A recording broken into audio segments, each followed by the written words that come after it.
Historically, technology has always held promise for learning. Psychologists used computers to create symbolic simulations to test their hypotheses about cognitive processes. Research through computing then expanded to other disciplines. And finally, the personal computer completely transformed the K-12 classroom. In 1980, researcher Seymour Papert predicted that computers would radically change the student-teacher relationship. He believed that computers would allow students to consume a vast amount of knowledge and engage in more opportunities for creative expression. Over 100 years ago, schools adopted the instructionist model of teaching, which puts schools in control of the learning experience for students. The teachers provide the knowledge, and the students are judged by the knowledge that they gain. Research shows that schools still use this model today. With the invention of new technology, schools have typically responded in two ways. They either co-opt the tools to reinforce existing practices or try to minimize the threat of disruptive technologies through marginalization or banning. As Seymour Papert predicted, technology has fundamentally transformed classrooms, but not in ways we anticipated. Technology has effectively shaped teaching and learning, but initially it had a challenging start. At first, the education community sought to remake schools as technology-driven institutions that provided universal access to technology in schools, so massive amounts of school funds were spent on computers, networks, internet, and other technologies.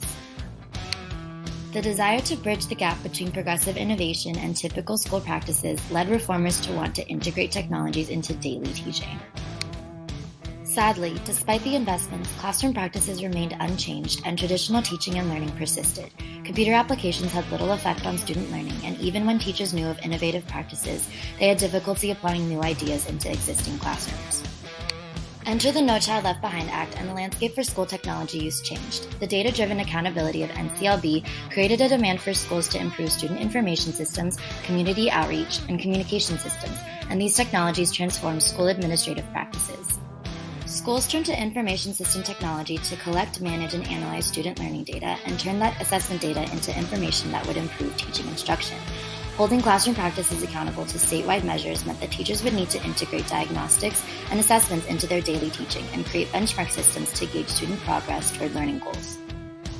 Learning goals are held constant and aligned with standards as technologies are used to create increasingly accurate estimates of student progress toward desired goals. Ultimately, technology enabled classrooms to apply and measure research-proven instructional practices. Technologies for learning are controlled by the educator, with a minimal amount of the student's participation in mind, and do not allow the learner to have control of their goals. These are the kinds of technological use most seen in schools. For example, virtual charter schools employ technologies for learning. The virtual classroom has taken the place of the physical classroom in this case, with structured content and assessments. These kinds of technological use are beneficial to those who are in homeschool, but the learners are not in control. Technologies for learners are where the learners are in control of the instructional process and are able to set their own learning goals. These kinds of technologies include information resources such as search engines, wikis, and blogs that allow for information retrieval, browsing, incidental learning, and participation. However, technologies for learners are unreliable for producing anticipated results. An example of technology for learners is fantasy sports. Such online participatory communities are not merely entertainment activities, but also learning experiences as they allow learners to turn their interest in their teams into the experience of the work of real-life managers and general managers. With technology used in virtual charter schools and in fantasy sports, the outcomes differ. Both leverage the social interaction to resolve learning difficulties along with motivating participation. Virtual charter schools create conditions for all students to learn. Fantasy sports create an environment where only some players can learn. The ultimate difference between these two is who controls the learning experience. Once students enroll in the class, they lose their control. The school then uses the technology to control the learning experience.